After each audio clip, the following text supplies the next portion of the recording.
Hello, Jayvee. Hi, Good to Usmin. see you. You too. Kamusta? Okay naman. Okay naman. Okay naman yung Holy Week. It's another great day. And the tomb is still empty because Christ is risen. I am so grateful for that. Yeah, ikaw, saan ka ngayon? I'm in Manila, but I was able to spend the Holy Week with my family in Nueva Ecija. Nueva Ecija. Wonderful. Doon ka ba lumaki sa Nueva Ecija? I grew up in Nueva Ecija. So I actually went here in Manila for my college lang. I see.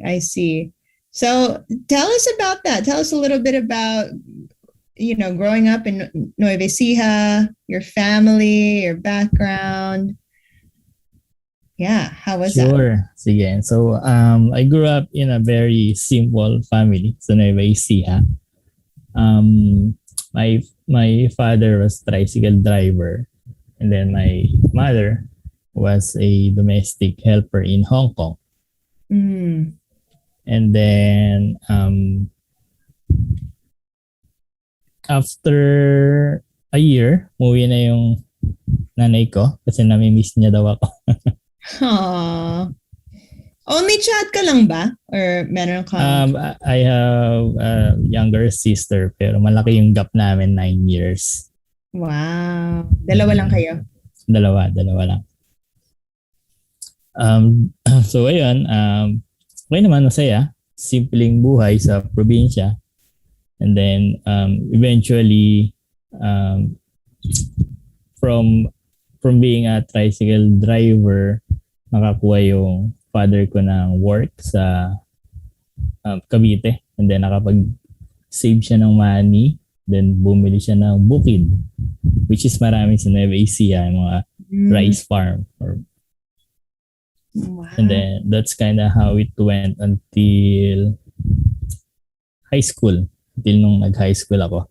Pero prior to that, during my elementary days, I was actually a sacristan, or some call it Knights of the Altar, or altar boy.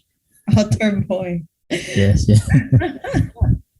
From grade 3 to grade 6 yun. I see.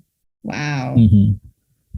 So yung papa mo naging from tricycle driver, naging parang farmer siya? So naman? So during my elementary days, diba, from Mondays to Fridays, sa school ako nun. And then sa Saturday morning, mga around 5 a.m. to 7 a.m., tinutulungan ko siya doon sa bukid. Hindi kasi pwedeng masyado magpalit kasi masyado mainit yung araw. So kuha kami ng mga tanim, minsan may sitaw. Punta kami sa palengke, doon namin ibebenta yun. Wow. Tapos Saturday ng hapon naman, meeting naman with the other altar boys. So parang assignment kasi kinabukasan, Sunday, may sino magsiserve, anong oras, anong task mo. So ganun siya nag-work hanggang grade 6. Yeah. Tapos nung age mong yon, yung grade 6, elementary school, etc. Ano yung pangarap mo nung bata ka? Ang pangarap ko rin first nung mga elementary to be a doctor, which is usual sa mga Pilipino. And then nung high school, nagbago na. Ang gusto ko na is to be ECE, Electronic Communication Engineer. Ano yung nag-motivate yung shift na yun? Meron akong ninong. He's also an ECE, so parang naging siya yung role model ko. Wow. Yeah, I wanted to become an ECE as well. Yeah, talagang influential yun, yung mga adults na nasa buhay mo pag bata ka. Ako din parang ganun yung meron akong tito, lawyer siya. So, alam ko kasi nung bata ko, hindi ko gustong magtrabaho sa hospital. So, meron akong tito na lawyer. So, I was like, okay, I want to be a lawyer too. But yeah, that changed. Eventually. But I work with a lot of lawyers now. So, shout out to all my lawyer friends. You gotta love having lawyers around, good lawyers around. But that's wonderful. You grew up pala, with the family business na, no? Working hard with your parents. Mm-mm. Yeah, that probably taught you a lot. Yes, madami. And then, nung college ako, actually, I went here in Manila. Wala akong kakilala. I studied in PUP, Santa Mesa. So, very cool. From being a prom D. So parang may culture shock on my end. Kasi siyempre, province, puro bukid, walang masyadong buildings. Yung mga ganong scenario. Remember mo ba yon nung lumipat ka? Hindi ko makakalimutan yung mga first few days ko sa Manila. Malayo ako sa nanay ko. Mag-isa ka lang ba no nung lumipat ka sa Manila? Mag-isa lang ako nun kasi yung sister ko bata pa siya eh. So, I was 15. So, siya mga 4 years old. Wow. Ano na-remember mo doon? Yung first few days? First few nights, medyo umiiyak-iyak pa. Siyempre, no? Wala pang cellphone. No, meron ka na ba? Meron. Pero wala pang mga Facebook. For a text or call lang. Pero okay naman. Madami ding learnings. Yeah. And what did you study at PUP? So my first choice was ECE. Kaya lang late ako nag-apply sa PUP. So wala nang slot for that course. So sayang. And then ang slot na lang is yung HRM. So BS HRM yung I studied HRM in PUP. I see. Tapos noon, after college, ano yung parang path mo? After college, so siyempre it's hotel and restaurant management. So first choice ko talaga is mga restaurant. Although I can start naman as a management trainee, I chose to start as a team member or crew. Kasi I know naman deep inside na eventually I will become a manager. Pero gusto ko mag-start sa pinakailalim para I know how it feels, di ba, once I became a manager. Ayun, naging crew ako sa isang fast food. Medyo challenging yung sa pagtrabaho sa mga fast food. Kasi meron, tinatawag sila na broken schedule. Minsan 4 hours ka lang sa isang araw or minsan 8 hours. Pero broken yon. Kunyari, opening ka 8 to 12 tapos babalik ka. Pag-out ka ng 12, babalik ka ulit ng 4 p.m. hanggang closing. So, masyado matagal yung difference. Challenging siya. And then parang ang sweldo ko lang na is very minimal. At the same time, I'm paying for my bed space. Bed space pa lang. Sa Manila yun, no? Manila. Restaurant. Wow. Nandiyan pa rin ba yung restaurant today? Or Actually, malaking chain na fast food chain. Okay. So, ayun, tiis lang kasi pinili ko naman yun, so choice ko naman yun. Yeah. Oo. Ano natutunan mo doon nung early days mo sa crew, as a crew member? Ano lang, dapat meron kang clear path or career path at sa early stage ng career mo, no? Kasi pagka wala, madali kang susuko. Mm. Kailangan, okay, kailangan ko pagdaanan to. Part to ng learnings to become a better person. Once you're given the chance na maging um, manager or higher position, at least alam mo um, yung way of thinking ng mga magiging team members. Mm-hmm. Mm-hmm. Saan mo, So that's saan mo natutunan yun? Parang ang galing naman na-realize mo yun. No? Meron ka ba mga mentors nung college ka? Or parang na-pick up mo lang yun from your observations? Observation lang kasi para ang goal ko nun right after college is to become a restaurant manager. So yung restaurant manager, siya yung head, diba? Meron siya assistant, manager, then may mga crew, siya yung nagpapatakbo ng isang restaurant. Mm-hmm. Yun yung goal ko talaga right after college.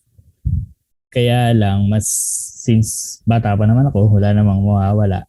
Nag-start talaga ako dun sa pinakaboto. Oo nga. Oo nga. Galing naman. Galing naman.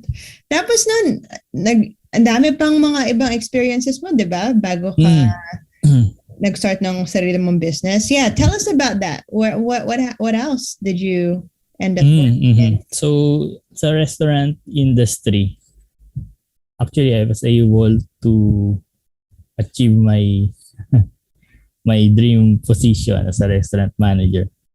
Awesome. At the age of 21. So, ako yung pinakabata at that time. So, after that, parang paulit-ulit na lang kasi yung task eh. Parang kabisado ko na. So, I'm looking for something na mag-grow ako and at the same time challenging. So, from being a restaurant manager, nag-shift ako sa financial industry.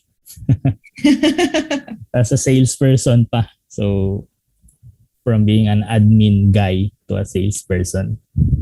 So, in BDO, actually, BDO Life. So, I was a financial advisor in BDO Life for almost 5 years. Wow. And then, I would say na yung choice na yan talaga yung nag-change nagbago ng buhay ko. So, ba't mo nasabi yun? Sales, sales, pag masipag ka, madami kang opportunity, di ba? So, may mga commissions, opportunity to travel abroad, na libre, once you hit the quota. So, ayun, during my stay in video life, doon ako nakapag-give back sa parents ko. I was able to buy them ng mga furnitures or mga ref, mga simpleng bagay. And then, nakapag-save, nakapag-travel abroad. During my stay in video life for almost 5 years, I saved enough para to start my own business. So, which is buying and selling of secondhand cars. I see. So, yeah. So, una yon, secondhand cars. Ano yung pangalan ng business na yon? Jayvee De Leon. Car trading. That's awesome. And paano mo na-decide na secondhand cars yung gusto mong business? So remember yung ninong ko na ECE? Yeah. Oh. From ECE, nag-venture din siya ng buying and selling ng car and successful siya doon. So I tried. I see. But for me, it was a one-man team lang, no? So, kunyari may car ako na bibilin sa Batangas or sa Laguna or sa Subic, magbabas muna ako doon, papunta ron. Kasi hindi pwede Pag-drive, papunta kasi wala. Bibili nga ako sino magdadrive ng isang kotse, di ba? Yeah. So, dun ko natutunan yung mga pagiging entrepreneurship ng mga mindset. Kasi gigising ka ng maaga, babiyahe ka, negotiate with the other party. Mm-hmm. Yeah. So, That's awesome. And then, meron pa, right? After that, what? Madami ka pa mga other experiences before? meron pa. After that, I was recruited naman sa my fintech company. It's called Wise Fintech. Essentially, I was their COO because I have a background in financial. I was with them for almost a year then. But may pandemic, and then as a fintech company, medyo dumadami na yung requirements from the BSP, SEC, mga permits and licenses. So malaking kailangang capital. So my business partner, who is a Korean, decided to shut down muna yung operation sa Philippines because of the licensing requirements. And then nag-operate sila sa other countries na lang. So ako, bumalik ako sa insurance industry sa this time with AXA naman. AXA Philippines as a unit manager. Okay, so that was during the pandemic. Yeah. Wow. And then finally after that, was it Forent? nung ang idea actually behind Forent during pandemic, walang bumibili ng cars since I was doing buying and selling at that time pa lang. And then nag-rent ako pauwi ng province na Nueva Ecija kasi New Year. So doon ka na-experience yung mga pain points when it comes to renting. Yeah. After ko mag-rent, naibalik ko na yung car doon sa may-ari. Sa Facebook kami nag-transact. Medyo madaming process kasi doon, di ba? Magpo-post ka looking for car for December 25 to January 2. And then madami na magko-comments. Madami na din mag-send sa'yo ng private message or PM. So pipili ka doon.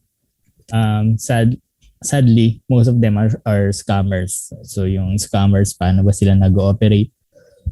Bibigyan ka nila ng mababang rate kasi wala kang idea na meron pala yung scammers sa mga Facebook groups or marketplace.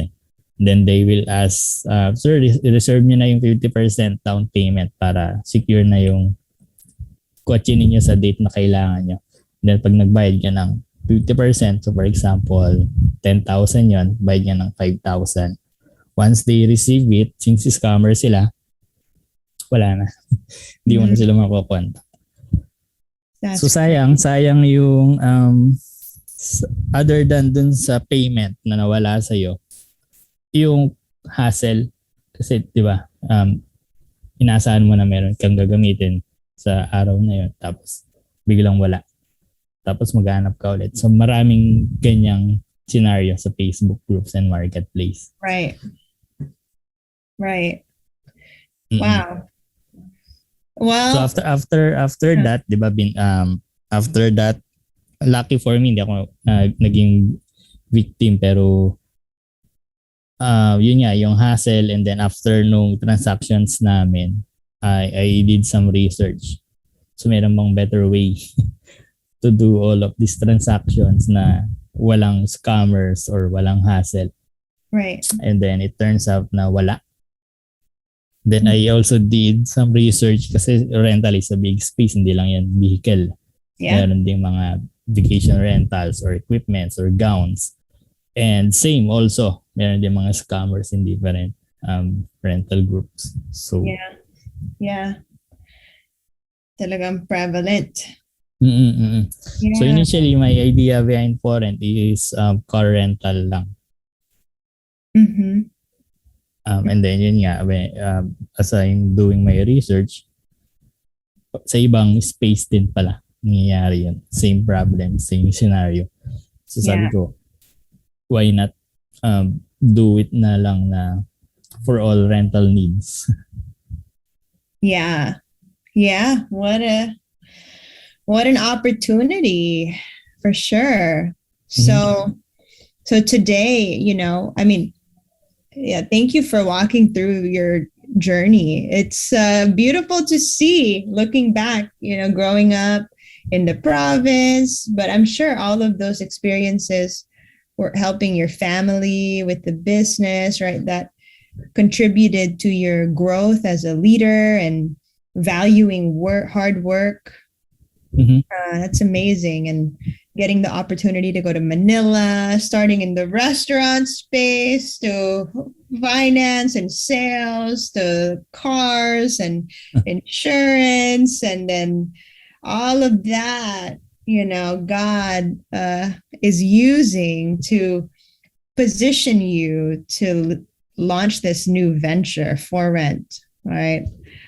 Providing a safe and reliable platform for Filipinos to rent whatever they need or whenever they need it. It's amazing. It's amazing seeing your story like that, JV.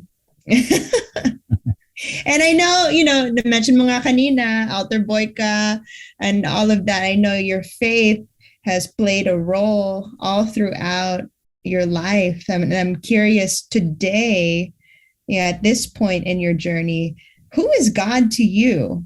Yeah, what role does faith have in your life and your work today? So share ko lang since elementary ako. I started it with my family. Ako muna yung nag-serve sa church.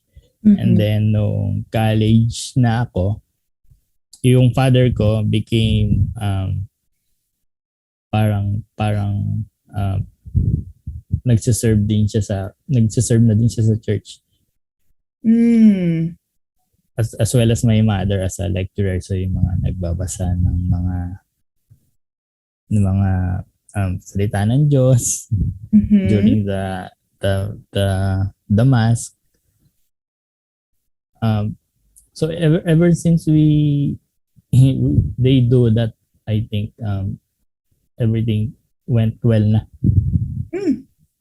So from my father also was able to start his own business. As well as my mother, nakapag-work na din siya as a teacher in a private school. So ayun, for me right now, God is our Father para sa ating lahat, diba? So I normally talk to him every night, prayer. So for to thank him and parang appreciate lahat ng nangyayari with his guidance. So so yeah, and then now I have 2 kids. I always teach them to pray before going to sleep. Yeah. And before meal. So parang I was able to extend my faith with my 2 child. Yeah. That's amazing. From a young age, you somehow your heart just knew that God was with you, and you could see his impact on your family and your parents, etc. And what a encouragement as well, trying to pass that on to your kids, those faith values and prayer. Yeah, that's beautiful. That is beautiful. And going back to Forent, what is your what do you see? What do you see Forent being a part of solving in the Philippines? What problem are you trying to solve in the Philippines? So first, there's no unified space for the growing short-term rental community in the Yeah. Philippines. They actually do bulk of the transactions are happening within those Facebook groups and communities. Yeah. But we all know social media is not exactly built for those kinds of transaction. Therefore, dun pumapasok yung mga scammers. Kasi you can create Facebook using your newly set up email, and then any picture na makuha mo sa internet, pwede mong gawing profile picture as well as your name. Yeah. So so yung mga transactions sa Facebook, although minsan may nanghihingi doon ng ID before magbayad, yung ID is fake din. Ayun, ang daming transactions happening in Facebook groups and communities. So there's a market. Yeah. There's an existing market with an existing problem, but without existing solution. Pero ngayon meron na. It's Forent. I know. It's exciting. It's exciting. So officially, when did you launch? We launched last year, last November. So what we did is we launched our app or our product with just a few features lang. Yeah. So we wanted to see whether people are gonna use it or not. Yung mga nagtatransact sa Facebook, willing ba sila mag-transact sa ibang platform? And then that's what we saw. Kasi 1 month after we became one of the top app sa App Store and Play Store in shopping category, top 100. Yeah. So what it tells us is yung mga people doing their transactions in Facebook, they're actually doing their transactions in Facebook because they don't have a choice. And once that they see that there's a better platform to do their transactions, willing sila, then they started to download Forent, inquire, do their transactions in Forent. So that's what we did from November to February. Launch the product, check if people are gonna use it or not. Then once we have end users, we will interview them, get some feedback, and then iterate very quickly.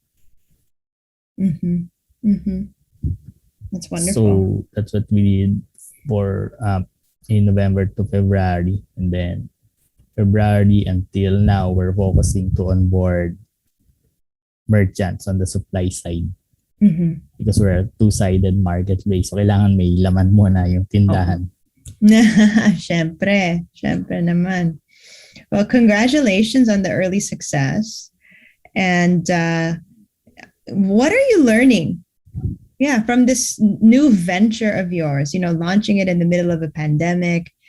Of course, thank God we're starting to move forward now from this pandemic period. And, it's exciting. You're just getting started, and there's so much opportunity, I think, in this rental space as you're seeing now. So what are you learning from your customers, or what are you learning as an entrepreneur through this venture? So from the customers, or we have now 4 partners when it comes to car rental category. So combining them all together, they have over 1,000 vehicle. And then the good thing about this is that sila mismo, they will do their transaction sa Forent even dun sa mga existing clients nila. So parang dadalhin nila yung mga transactions nila sa Forent to do all of their transactions. Why is that? Because it's fully automated, and then I built a very good partnership with them. So we came up with that agreement that I will help them reach more customers, and then they will help us naman for the transaction side kasi they will bring their own renters or customers. Right. So that's one of my learnings. Share mo lang yung visions mo with your partners. Be open to them. And then everything will follow. The opportunity, the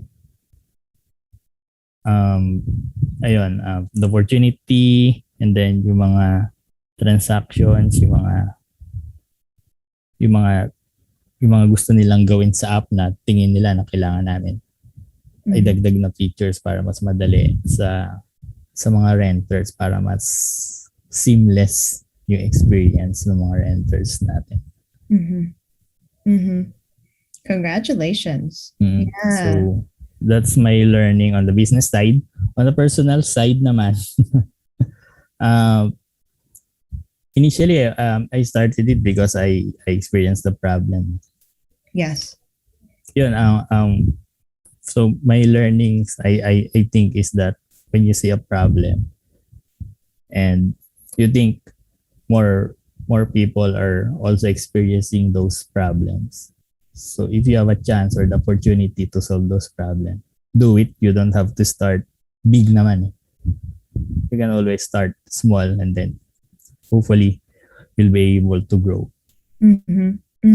Yeah, that's so good. That's so good. Curious lang ako, no? How many months do you think it took from concept to the app launch? 7 months. 7 months. That's amazing. 7 months. Amazing. Yeah. And did you already have relationships with developers or the team? You know, walk us through those 7 months. Like what were some of the key milestones to get to that launch? Okay, so right after ng transactions ko sa Facebook, did some research and then parang nag-crowdsource ako dun sa mga Facebook group. What if may app na ganito for this type of transactions? Are you guys willing to use it or instead of Facebook? So parang in a way parang survey. Yeah. And then once I have enough data to support that na okay, this will work kasi madami naghahanap ng better options to do their transactions. I have a notebook. Sinulat ko doon yung mga kailangan ko na features. Wala akong kakilalang developers eh. So features and then ano yung itsura ng app para mas madaling intindihin. Kasi we're talking about common Filipinos here, mga simpleng Pilipino lang. Yeah. Yeah. So parang nag-drawing ka lang sa notebook drawing mo. Lang. My first task is to find a developer to develop the product. So I went to LinkedIn. Then doon ko nakita si Pierre. He's my co-founder. He's an iOS developer. In-explain ko lang sa kanya yung concept and then as well as yung vision. And then he was very excited kasi gusto niya yung vision ng company. And then nag-search din siya na wala pang existing platform for these kinds of transactions. And then through Pierre, actually it was a coincidence eh. Pierre and his friend, Jonathan, who is an Android developer, and Lester, web developer, as well as Diane, the UI UX designer. Before I approached Pierre, they were actually thinking to build their own app. Kaya lang wala pa silang idea. Anong app gagawin natin para saan? On the business side, parang wala. And then ako, mayroon ako idea, mayroon akong background sa business, sa operations. Wala akong background sa development ng app. Wow. So parang coincidence na nagtagpo-tagpo kami lahat. And then, doon na nag-start yung development ng Forent. While it is on development, I look for other people naman for the operation sides, marketing, business development. Yeah. So yan, same with my experience before sa restaurant. You need to have a clear vision as well. Kung ano yung gusto mo kasi you will share them to them. You will explain ano ba yung gusto mo gawin 10 years from now. Where do you want to be 10 years from now? Yeah. Setting the expectation. Okay, this is gonna be hard, especially during the early stage. Yeah. So ganun yung nangyari from August to November before we launch. Yeah. Well, that's remarkable. That's a pretty short amount of time, and it's amazing how you were able to find such a strong team that's still working hard and continuing to build this vision together. So congratulations on that. I know it's just the beginning for you and Forent, but what a story so far. And of course, there might be some listeners here, other fellow Filipinos listening who are in that idea stage na parang meron silang problem or something that they think there's no solution out there yet.